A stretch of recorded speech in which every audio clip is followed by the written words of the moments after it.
First of all, I think that here is really an area where we agree. I also don't hold with the cult of Pallas Athena. And I think that for us to find these commonalities is important. But, and by the way, I really am honestly intrigued by the peremptory statement that there is no supernatural. Because if we're talking about intellectual arrogance on the part of the believer, how can one say that as opposed to, it seems to me there's not a persuasive case for the supernatural. To say that there is no realm of the supernatural is taking an awful lot on oneself, I think. But that wasn't actually the point I wanted to make. Nothing like the other way around. Right, well, it was this. I believe that the reason you have a place like Pallas Athena is because human beings actually grope towards something real, though it finds many different kinds of expressions. And the reason that that's so, in part, is because we know that we live in a world in which the intangible matters.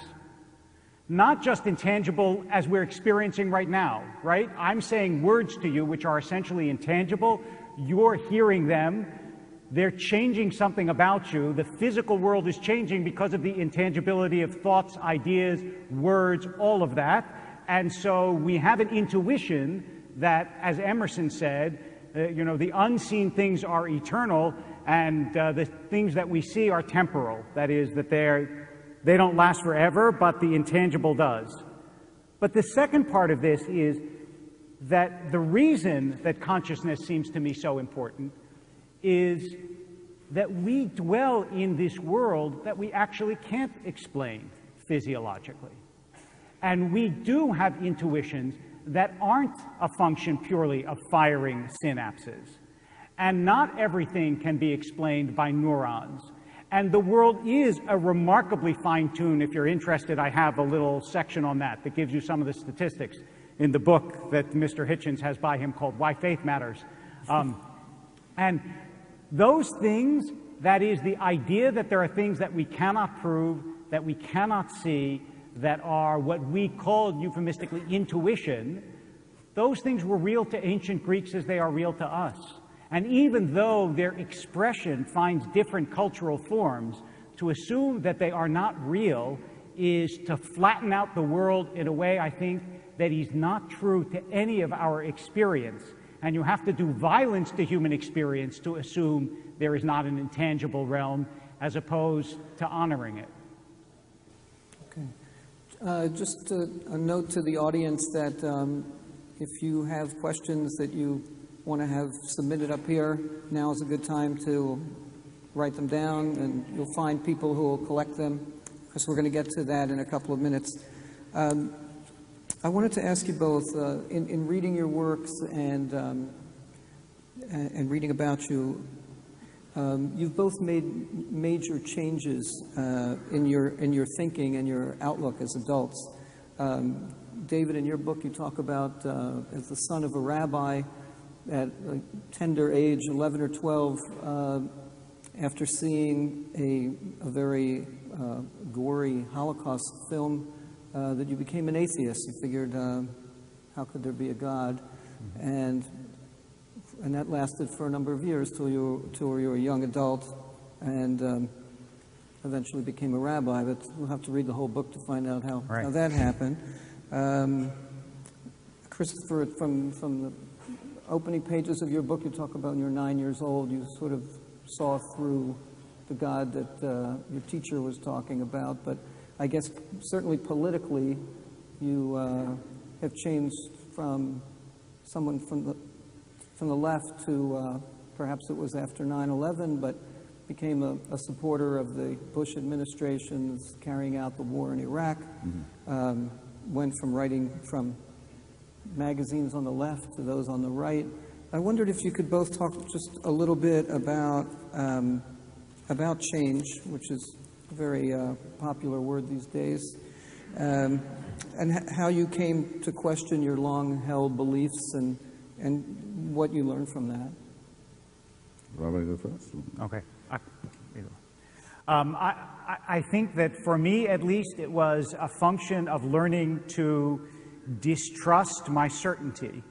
When I was 17, I knew everything, and the older I got, the more I realized that that was a defensive illusion as opposed to a reality. And as I came to know, I mean, this is part of the problem, and I talk about this in the book, and I must say Mr. Hitchens is only glancingly guilty of this tonight, but I think that it's a common rhetorical strategy of people who argue the atheist case. They'll refer their own beliefs to reason and yours to psychology, right? In other words, I believe what I do because it makes sense. You believe what you do because you're childish, or because you had a bad mother, or because you had a bad father, or because you need a crutch. But my beliefs are beliefs of reason. And I very much thought that. I thought religious people were weak, and they were credulous, and they were uninformed, and I wasn't. But as I got older and I learned about the lives of people whom I admired, and started to admire other people and their lives, and realized that the strongest among us are sometimes weak and the smartest are sometimes foolish, it allowed me the opportunity to re-explore what I had abandoned on the basis, in part, of a shock to the system when seeing that movie, and in part on the basis of an expectation that reason was a sufficient tool to lead and live a human life.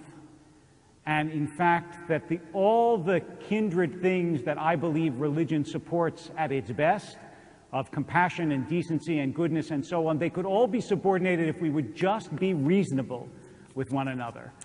This is an illusion that I think is probably fairly common to 17-year-olds, but no grown-up should believe it. And I suppose what I'm saying is I grew up. My own early atheism was not the same as the rabbis in that it would never occur to me, if I did believe in God, that, or in a supervising and creating deity, that I could possibly ask him for an explanation. I mean, you either believe that there's someone who's ineffable, unknowable, omnipotent, omniscient, omnipresent, or you don't.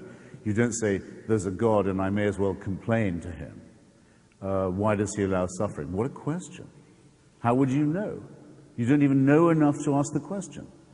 Otherwise, God is just a dialogue partner, man-made, as I would suggest, as I believe all gods to be. And I think your question gives away the fact that that is, in fact, the case. But the God who we're really supposed to think about doesn't owe us an explanation. It can't be asked for one. Why do bad things happen to good people? Why do good things happen to bad people? That's what worries me much more. And I see a great deal more of. So I just saw through the stupid claim that the apparent order and beauty of the universe, as my biology and scripture teacher tried to tell me, testified to an argument from design. I could see through that when I was 11, and I don't think anyone couldn't see through it by the time they were about 8. It's an argument not worth having. It's been so conclusively discredited by now that I can't believe I had it even at that age. As to the question, and by the way, I don't think any religion isn't ultimately based on an argument from design, on the idea that because there is some kind of order in the universe, someone must be ordering it. And I think the obvious fallacy of that is the beginning of one's critique. As to why I support the liberation of Iraq, still do support it, nothing could be simpler. All my Iraqi, Arab and Kurdish friends, almost all of them Marxists of one kind or another, had for a long time been hoping that the United States policy would change from one that supported Saddam Hussein to one that asked for his overthrow. And I thought that was a reasonable request. I joined a committee that urged for it. The president of Iraq is now a democratic socialist elected a Kurd whose countrymen were being killed by poison gas en masse a few years ago, instead of a hysterical, Jew-baiting, terrorist-supporting, weapons of mass destruction using Nazi. Everyone else I know thinks Iraq would have been much better off if it had been left the way it was. Well, fine. I don't mind being in a minority on that. I'm as proud as I could be that those Iraqis who outlived Saddam Hussein saw the destruction of his regime and his party, and the emancipation of their country and their people, can count on me as a friend. It's not me who owes the explanation. The people who owe the explanation are those who thought Iraq was fine when it was the private property of a psychopathic fascist crime family that had a windpipe hold on a major jugular point of the world economy, and thought that that would work out all right because he was in a sanctions box that was in the meantime killing the Iraqi people and their civil society. No, no, no, no. History will be very firm on this, and if it doesn't vindicate me, I don't care about that, it'll certainly vindicate the liberation of Iraq.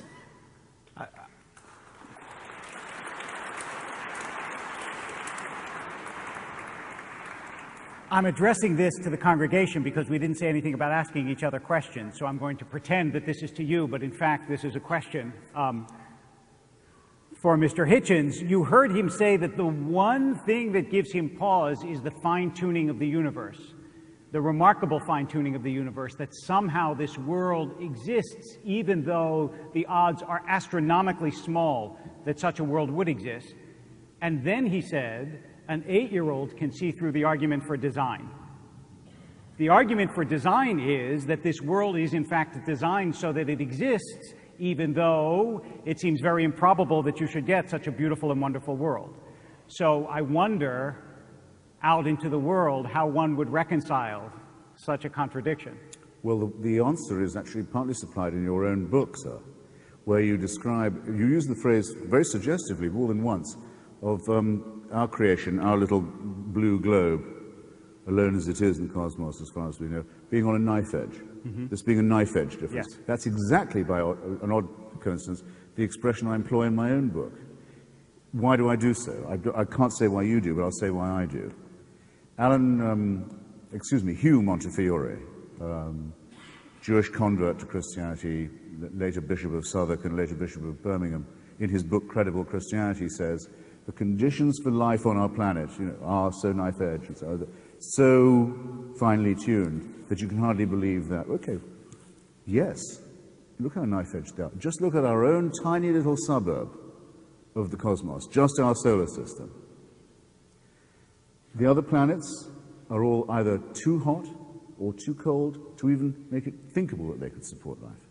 And very large parts of our own planet are much too hot or too cold to support any life. And we well know, we have good reason to know more lately, that that knife edge of climatic crisis could tip either way very easily. So just out of one solar system, there's only one planet that isn't a complete screw-up, and it's on a knife edge. Some design.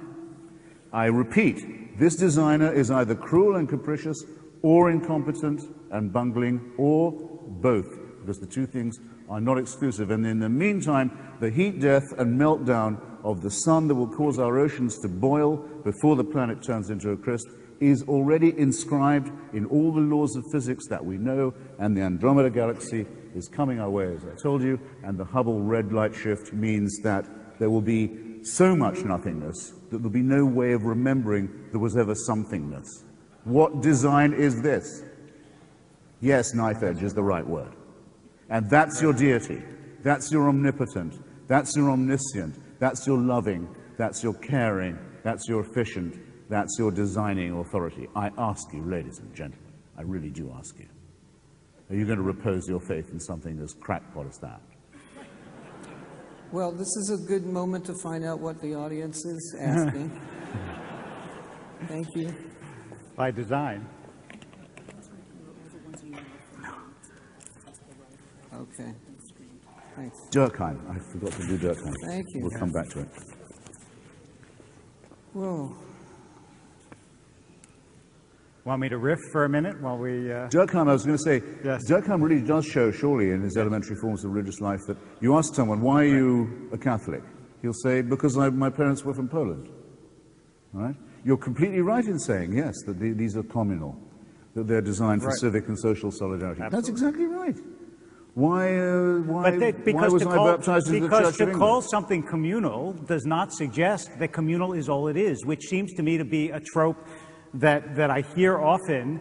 You define something in terms of its physical manifestation or its communal manifestation as though that invalidates the possibility that there is anything greater that also impinges on it. But I think that there's... To say that religion and all churches and religions are man-made isn't to criminalize them or make them contemptible. It's simply to say that they are not divine institutions. The Pope may claim to hold the keys of Peter and be the vicar of Christ on earth, but he's a bloody fool for believing that.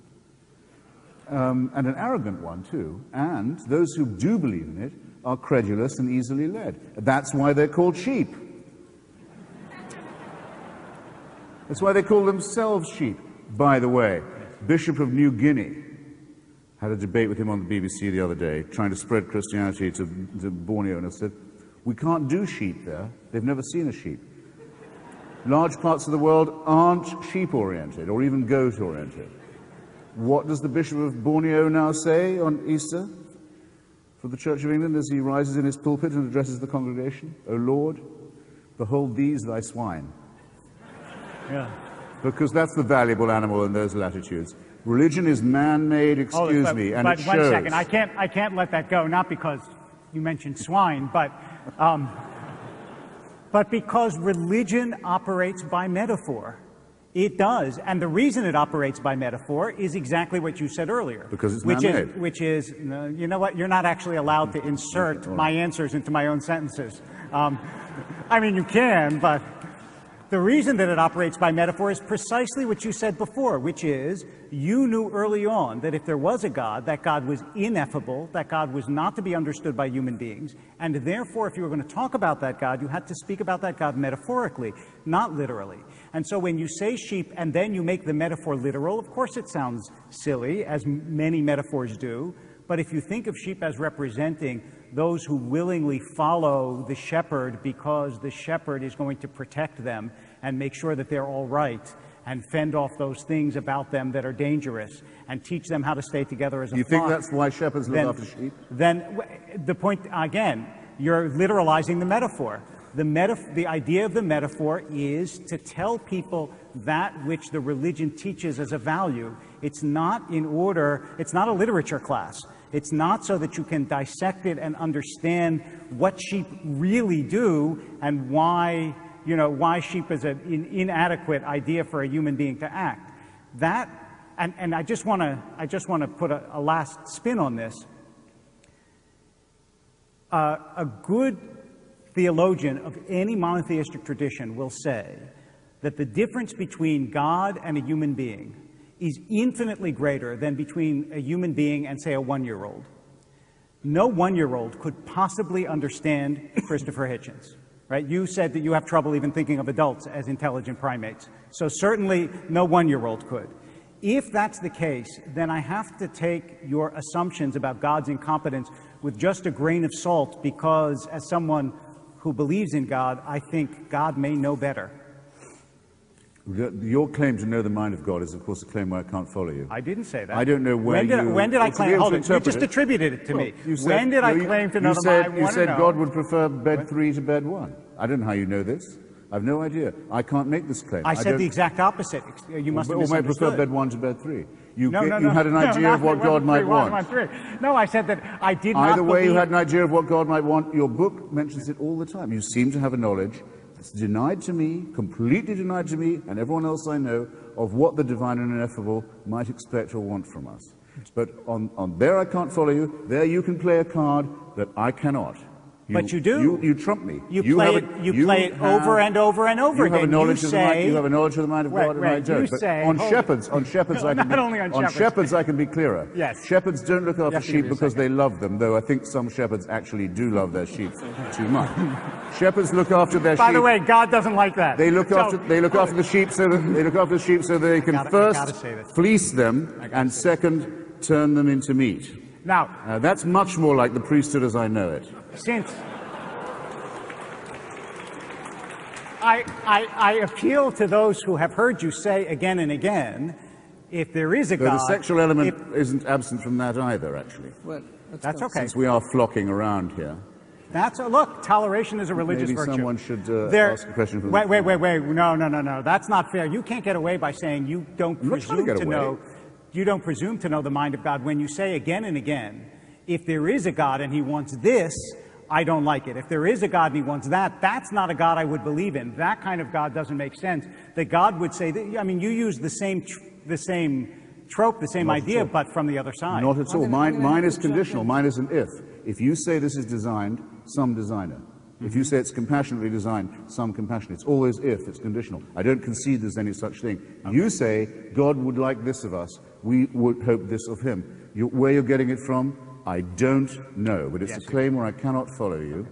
And I would like to ask you how it is that you do have an insight into what God wants. Well, I think we ought to denied to me. I think we ought to give the audience a chance. They've been very patient listening. They have some fascinating questions, the ones I can read. The first one I came to, but we're going to gloss over, is for you. It says, "Why are you such a contrarian?" But we'll come back to that one later. This I have no idea.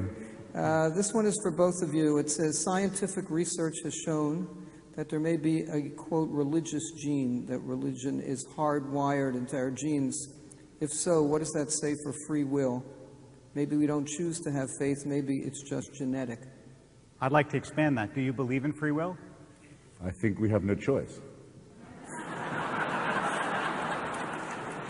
But I'll tell you, I'll tell you something I'm sure of. You cannot be given free will. It is often said that God gives us free will. If it's given to you, it's not free will by definition. Where does it come from? Well, I believe that it involves the risk of saying that your own responsibility is what you face the cosmos. No, what I'm asking is, if you're... there is no what I'm invisible asking means is, of if you're support. born and you don't choose your genetics, and you're born into an environment that you do not choose, yes, where does your free will come from if it doesn't come from something beyond ourselves? In a sense, ex hypothesi, in a sense, out of that very suggestion. If you say, here it is, I was born into a world I didn't make, I've got to make the best of it I can, there is no supernatural dimension, there's no invisible means of support on which I can call, I'm alone with the cosmos and with my fellow creatures, that's free will. No, that's why, free will is actually the ability to choose. Religion is a flight from that. No, wait. Free will is the ability to choose, and what I'm asking is scientifically, no, it isn't the reason. Not philosophically, how do you have the ability to choose if you're a collection of genetics and environment, neither of which you chose, which determine your behavior? Okay, there's a word that hasn't come up yet this evening, but I think has a place even in the house of worship, perhaps especially a Jewish one. It begins with E. It's called evidence.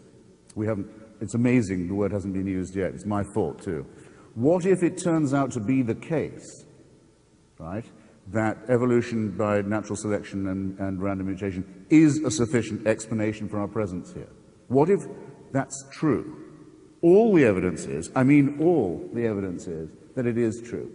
The evidence against it is nil, nothing. There isn't any evidence against it. It's all been discredited. You say, well, isn't that rather a bleak feeling? Doesn't that just make us another primate mammalian species who may even, when we feel love, be undergoing a chemical reaction? We know all these reductionists are, well, maybe, but first, is it true or not? Now, what you say is, I don't like the idea of it, so why don't I say that God's given me the choice to not believe it? Well, come on. Give us a break. Do us a favor. It's either true or it isn't. Let me clarify my question, because I actually didn't say whether I liked it or not. I asked you, where do you get your free will? And what you gave us a lovely peroration on evolution. From the acceptance of my solitude. But and sole responsibility. I can't refer my problems upward to a dictator. I can't.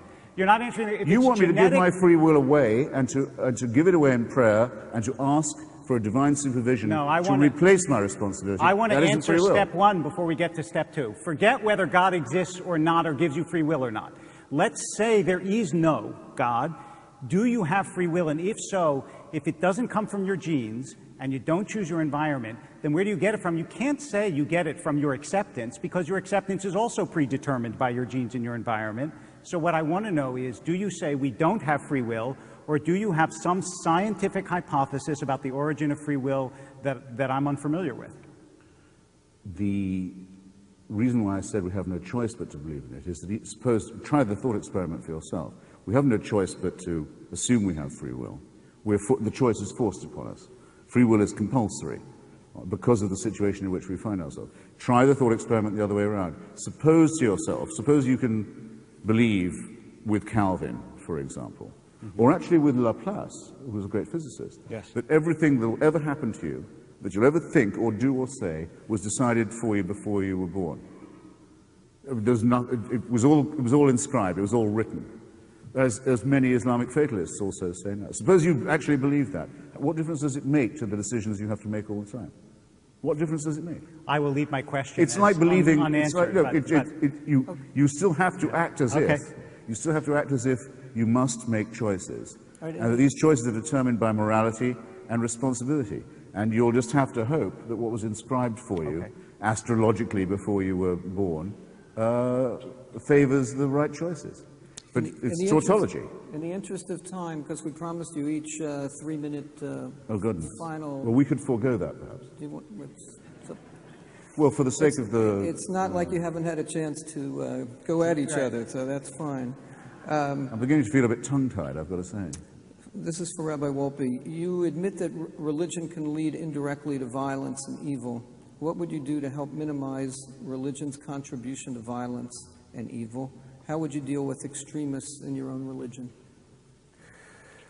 I think one area where we agree is extremism in religion is very resistant to moderation, and that troubles me. I think that's true of extremism in general. True believers, as Eric Hoffer taught us a long time ago, whether they are believers in communism or in religions that are believers such that they feel as though anything outside of themselves is illegitimate and ought to be destroyed, pose the great risk to the future of the human species.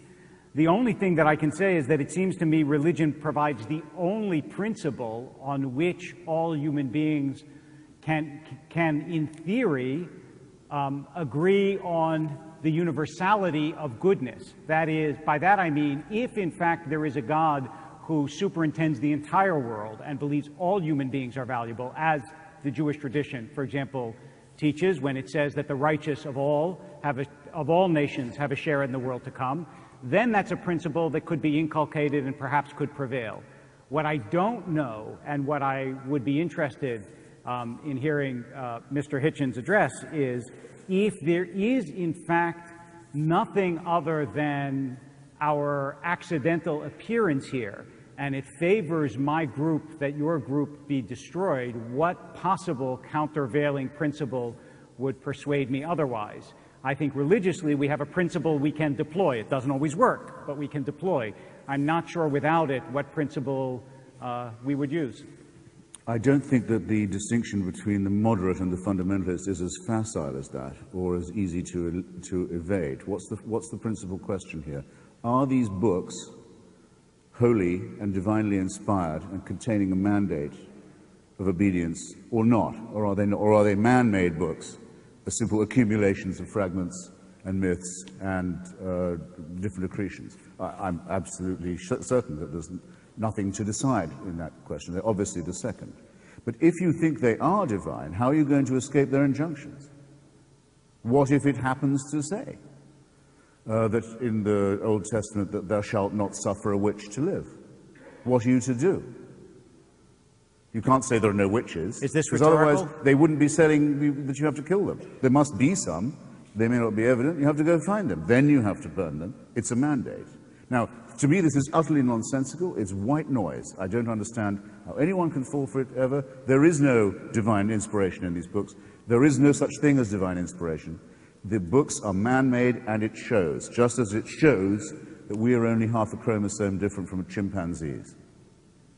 Who can't tell that when they look at their fellow creature?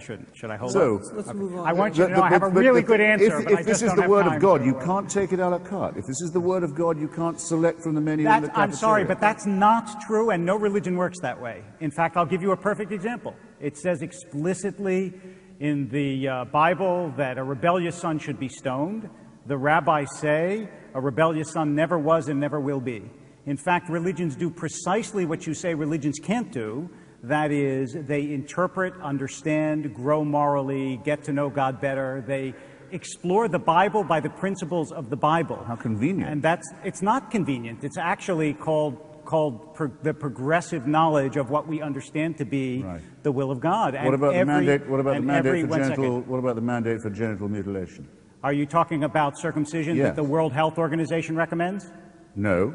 Oh, because I'm that's talking what about they do. genital mutilation. Oh, well then, fortunately, The stripping, none of the stripping. You know very well what I'm talking about. Don't pretend you don't.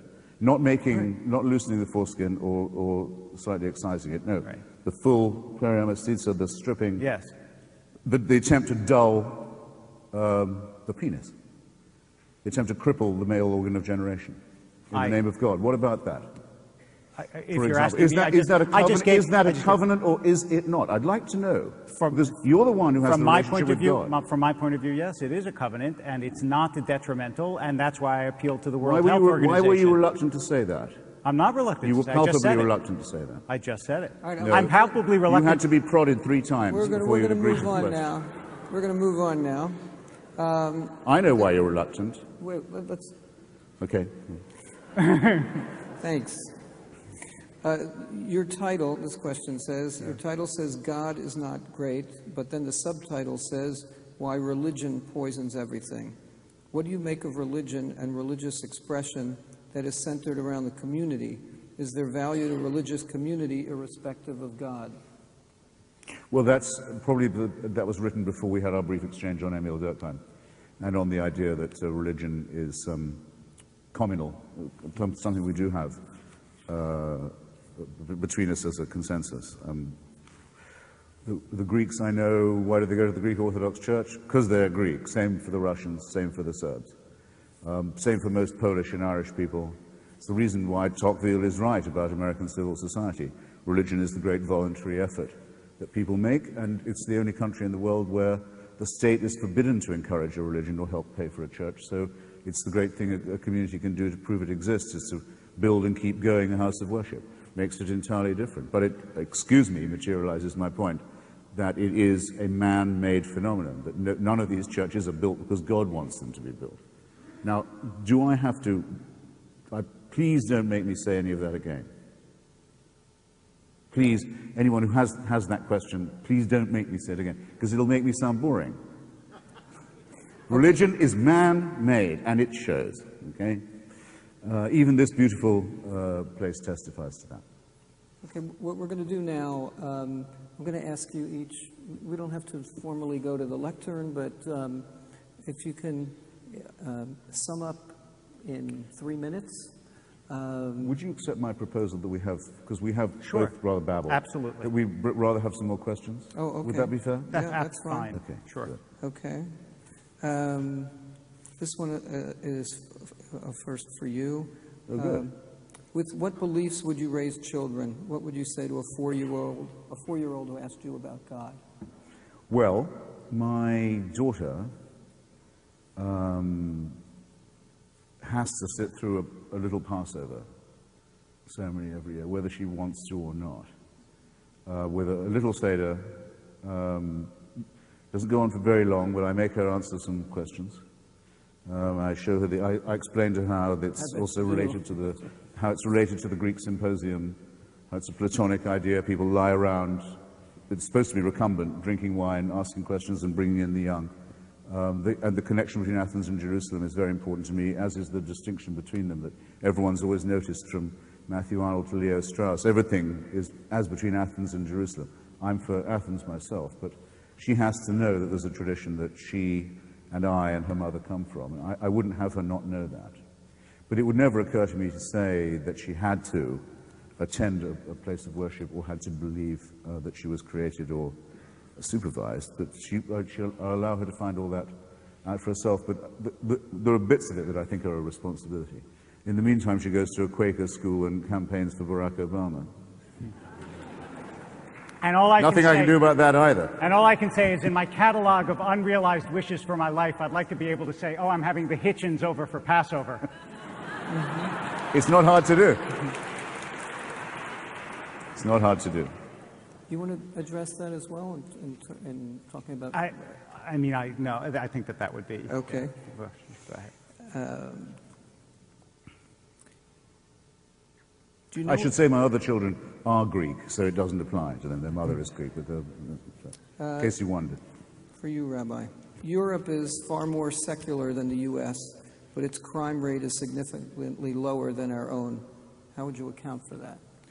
I think that it's interesting what has happened to Europe, and it will be interesting to watch the experiment in the coming years. I would say there are two factors in Europe that we'll see how they play out. One is, of course, that Europe has undergone a series of traumas that the United States knows nothing of.